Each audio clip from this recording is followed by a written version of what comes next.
Hello everyone, it's Daniel Crawford here, and I watched night 1 of Wrestlemania 37 last night, and man, what a show it was. I mean, it was amazing from start to finish. I mean, they did nothing wrong, it seems. There was not a single thing that they got wrong, and honestly, even though I was wrong on a number of my predictions, it still worked. The way they did things still worked. It was just awesome to watch. And you can tell that the athletes were feeding off of the fans. Now, of course, yes, there were some fans who were ignoring the mask requirements, but this was an awesome night of wrestling, just watching it. And I am so happy about how things went with this. I mean, we had, from the very beginning, we had a great rendition of America the Beautiful. We had that very touching introduction by Vince McMahon and the roster as they all went on the stage to welcome everyone back. And you can just see the emotion, the raw emotion in all of the athletes' faces. Like, they missed the fans deeply. And, yeah, you feel for them because they deserved to hear how the fans think about them. And honestly, I think that long gap between and that connection, that direct connection between the fans and the athletes, it led to greater appreciation by the vast majority of the fans. And it also just led to such an amazing performance by everyone. And then we have night 2 tonight, so yeah, from start to finish, we had a great opening bout. Well, first, let's talk about this. They had a rain delay, they called it a lightning delay or whatever, because they had to watch out from people getting struck by lightning, and it was a big problem. It started raining pretty heavily, and of course the fans weren't happy, but at first they weren't, but they don't want people to get killed by lightning while they're watching wrestling. So they had to do this. This is one of the consequences of having an open stadium for a wrestling event. I mean, it is what it is. But, and also I think the rain unfortunately kind of killed what their opening pyro would have been. Because they did it halfway through the broadcast, what would have been the opening pyro. I think Vince just wanted to show everyone what it would have been. But the rain, it seemed to kind of put a damper on things at the beginning. But either way, the crowd was electric, and because of the rain delay, you had a bunch of impromptu, unscripted promos, and you got to see how the best of the company are able to work just off the cuff. It was great to watch that. Then we saw the opening bout after a while, around 30 minutes of waiting, and the crowd was just, I mean, you get emotional thinking about it because it's you can tell these people were missing this. You could tell these superstars were missing this. They fed off of it. That it's it gave them so much energy that it amplified their performances. And Drew McIntyre being the first person out there, he got his wish, and you can just tell. I mean, he definitely deserved it.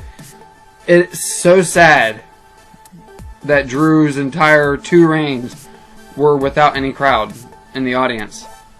Obviously, the second reign was when people were watching virtually, but I hate getting emotional thinking about this. But it's I feel for all these people, and poor Drew, he had his WrestleMania moment without any crowd, and he deserves to have these moments. So. But Bobby Lashley and Drew, they tore it down. Had a great 20-30 minute match, and it was a great match. I thoroughly enjoyed it. Bobby Lashley came out on top, and in great fashion. And I don't know, I definitely loved that match. Then you saw Bayley with the NWO and stuff. Sorry. And that was fun. We went back out to a tag turmoil, so the women had a turn. You could just tell they were just as excited. Naomi's music hit, and it's the crowd was electric. Naomi was you can just tell her face, Lana, they were just amped up. Everyone was. I mean, just everyone was. You just can't.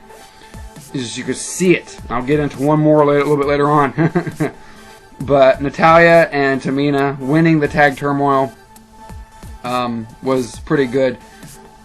Yeah, and just I was a little saddened for Naomi and Lana. I mean, they were my picks, and they were the first ones to get eliminated. But Lana and Naomi, they did well. They entertained, but they were eliminated by Billie Kay and Carmella. So then we have 24/7 title. There was a video for that, so some kind of like small documentary or something. I don't know, like a mini movie. I'm looking. I have to check that out. Seth Rollins and Cesaro had a video package, which was the attack ad that we saw on SmackDown. Great stuff. Cesaro, he stood out. He performed very well. The crowd, once again, just so into him, and this was his moment. His moment to show what he's made of, and he owned the night. I mean, that was a fun match. Really enjoyed that. Definitely enjoyed that. And Cesaro got the moment he's been waiting for. Dirty Dogs had a interview. Raw Tag Team titles. This was another fun match.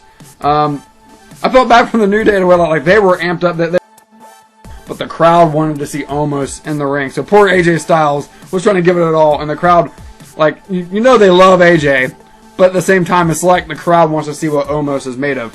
So they knew that this match was not going to be very long once Omos got in that ring. I'm saying the superstars didn't know that. They knew that. So tagged in Omos. And next thing you know, he decimates the New Day. And we have new tag team champions. So a great debut for Omos. Looks like he's a talented, very talented big guy. Probably going to break that curse of big men in the ring. So we have Shane McMahon and Braun Strowman, their video, which I like their video. It was really good. Steel cage match. I think they over-delivered on their steel cage match. Like, geez, this was a good steel cage match. Like, the emotion was there. It was a great match. The part where Braun Strowman rips open the cage to grab Shane McMahon and pull him back in, like, that was awesome. But Shane McMahon, the guy is like around 50 years old. I know he's still in his 40s, but he is getting closer to 50 years old. And he is still getting bumps as if he was in his 20s. Like, this guy is insane. Shane McMahon is insane. And anyone who says that Shane shouldn't be in the ring, that Shane doesn't work, they're just an idiot. I'm sorry, they just are. This match was a great match. I loved it. The crowd definitely loved it. God, what an insane bump for Shane McMahon. Again. So that was a great match. Strowman won. Good job. And of course, Bayley, she interrupted. It was pretty funny. And I really wish Bayley had been in a match, though. Like, the Women's Battle Royal should have happened at some point. Maybe they'll do it on Raw. I don't know. But they should have had the Women's Battle Royal. Hall of Fame Class 2020 came out. You know, getting their well-deserved cheers by the crowd, live crowd. WrestleMania 38 announcement, which, you know, something tells me that we're going to see a WrestleMania 39 announcement tomorrow night. We'll see. Hey Hey Hop Hop entrance was pretty funny. It was like, it wasn't for everyone, but I thought it was hilarious. The Bad Bunny and Miz video started showing, like, kind of leading to the build-up for this match. And we saw Bad Bunny do what I kind of expected him to do, because they've been really talking about how he's been training. The guy also, he just delivered, and the crowd was like eating up every second of Bad Bunny's performance. Like, it was great. It was great. So Bad Bunny and Priest defeated Miz and Morrison, and I think it would have been a riot if that had not happened. It almost didn't happen. Like, Miz did the skull crushing finale on Damian Priest, and like, looked like, because at first Bad Bunny and Priest had like some momentum. Miz did the skull crushing finale on Priest while Bad Bunny was out of the ring. Bunny rushed into the ring just in time. I know, obviously, it's all scripted, but still, it was a great moment. Like, oh man, they're going to take this away from us. I would have. It was great. It was great. Just great match. Then we saw an epic video for the build for Bianca and Sasha, and these two had an incredible match. There were some reports that people were leaving the arena during this match or right before it, which sucks. I mean, I just need to make a comment about that. It's because, I mean, obviously there were still a lot of people in there because you can hear them. But women's wrestling gets a lot of hate. There is still some misogyny out there. If you don't like women's wrestling, you're an idiot. Like, if you like wrestling, but you don't like women's wrestling, I'm sorry, you're an idiot. You're not giving the women a chance to show you what they're made of. These women definitely showed you that they were made of gold here because they performed so well. It was incredible. Right before the match, you saw that raw emotion. Sasha and Bianca almost lost it. Like, they were almost going to break down in tears because they were main eventing a night of WrestleMania. It was incredible. So it's like Bianca was getting her moment, and God, she was just like, oh, she couldn't hold it in. She was crying. And I felt so happy for both of them. And after the incredible match, which included freaking Bianca whipping Sasha with her hair, whether the sound was fake or not, which I don't think it was, but whether it was fake or not, that whip definitely wasn't, because you can see the welt across Sasha's stomach there. It was crazy. But after the match, Bianca and Sasha both were emotional. There was a video that came out that showed that Sasha, while she was on the floor, while Bianca was celebrating, she was on the floor. She was smiling. She couldn't hold in that smile, and she was cry smiling. And she was happy that she did her job, and she did it as well as she could, which means it was the best possible job that she could have, that anyone could have delivered, especially from the women's division. So Sasha did her job. Bianca was over, and God, the crowd ate it up. So what a night. What a night. I cannot wait for night 2. And speaking of night 2, so the night 2 matches are as follows. From what we know, the Women's Tag Team Championship match, Shayna Baszler and Nia Jax will defend their titles against Natalya and Tamina Snuka. And I think this is going to be a really good match. Now, before I thought Lana and Naomi were gonna be in this match, but now it's going to be Natalya and Tamina.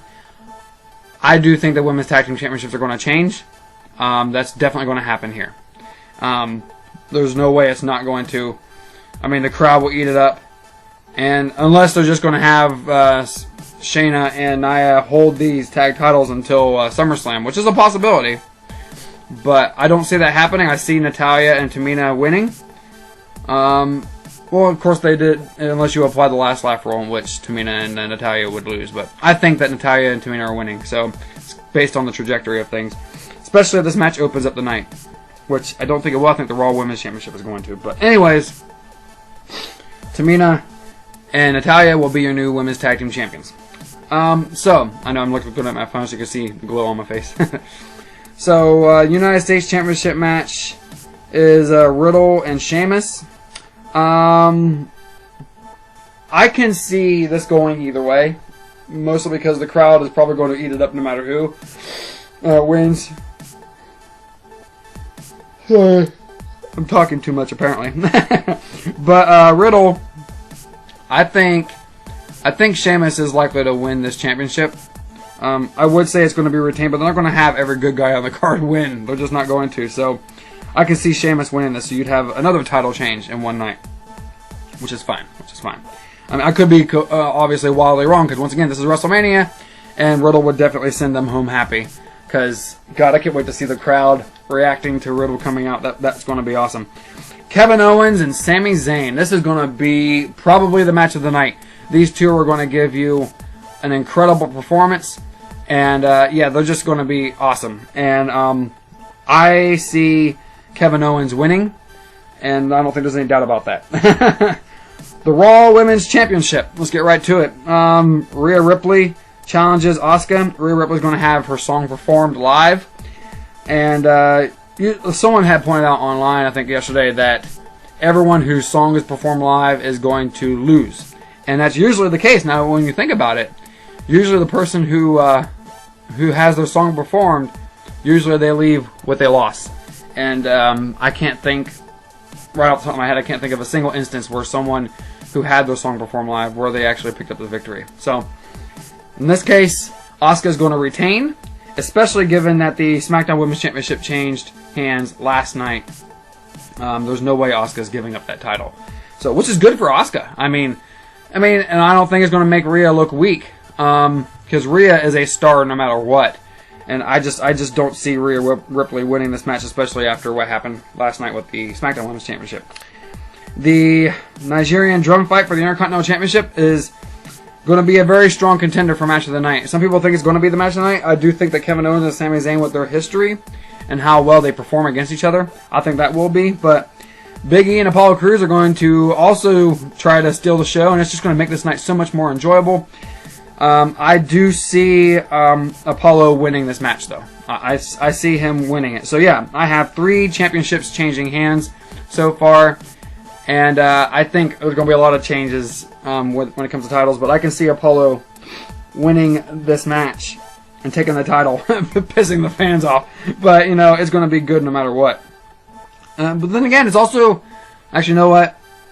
One more. I mean, I want to say that Apollo is definitely going to win this match. But then again, now that I think about it a little bit more, I think it might be a stronger possibility that Big E will win. Now that I think about it. But I'm just going to stick with that original prediction that Apollo will win. But then again, maybe because we already have a couple title changes that I can think of. Maybe 3 title changes I can think of. You know what? Scratch that prediction. I know this is kind of like mid-show me doing this. I'm just like, this is not scripted, obviously. Yeah, so Big E, I guess, will retain. Sorry. Now that I think about it, yeah, I don't know why I didn't think about it, especially with the U.S. Championship. I predict changing hands to Sheamus. Yeah, I guess Big E will retain, which is good. It's good for everyone. I think they're both going to have a great night. But if Apollo Crews ends up winning, remember that was my first prediction. But no, I'm not going to cheat like that. Big E, I guess, is going to retain. So, anyways, The Fiend versus Randy Orton. So this, I don't know what kind of match this is going to be. This could be The Fiend in another cinematic match, which I doubt is going to happen. It would be cool if it happened for those of us at home, but it might not be as great for the people who are in the arena. So, in this match, The Fiend, I believe The Fiend's going to win, obviously, unless they plan on killing off The Fiend's character completely. The Fiend is going to win this match, and they'll do their own little showmanship here, but it's not likely to be close. And The Fiend is just going to likely crush Randy Orton. So it's going to be good stuff regardless. Universal Championship Triple Threat match. This is where it is. This is what it's all about. Obviously, the WWE Championship opened the entire, all the ceremonies, the entire show from night 1. And now, the Universal Championship.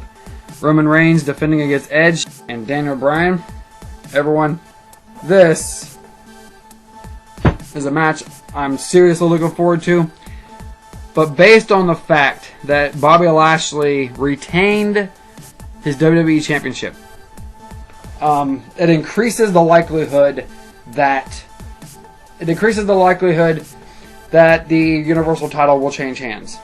Doesn't guarantee it, but it increases the likelihood. Just like the Women's Championship on SmackDown changing hands increases the likelihood that the Raw Women's Championship will be retained.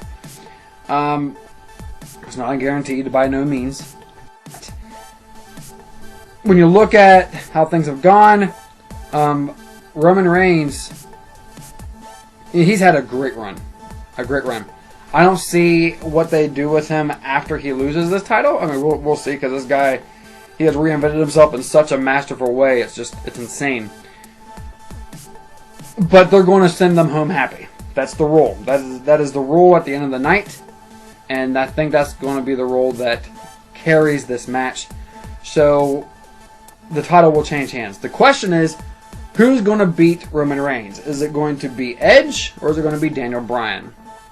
Considering the stories for both Edge and Daniel Bryan, it is very likely, considering this trajectory, that Daniel Bryan is going to win. But it's going to happen in such a way that Edge will have some reason to keep pursuing it. It'll expand this story between Edge and Daniel Bryan, and I am absolutely fine with that because they look like they have the potential to tell an amazing story, and Edge becoming a complete heel. Like right now, he's kind of in the middle. He's in the middle of babyface and heel. He's in the anti-heroes phase right now. Superstar having come back, and I see Edge going like really evil in this match. Him just like overperforming how insane he can be, and then I see Daniel Bryan winning. However, if Daniel Bryan doesn't win, it does not mean Roman Reigns will win. If Daniel Bryan doesn't win, I think Edge is going to win. But then, Daniel Bryan will be chasing him through Money in the Bank or all the way up to SummerSlam possibly. But we'll see. We'll see. It's going to be a great match regardless, but I think Daniel Bryan is winning the main event of WrestleMania. So, with that, I am looking forward to night 2, and I hope you are too. It's going to be fun. Let's get excited. Let's get to watching this. It's coming. Have fun.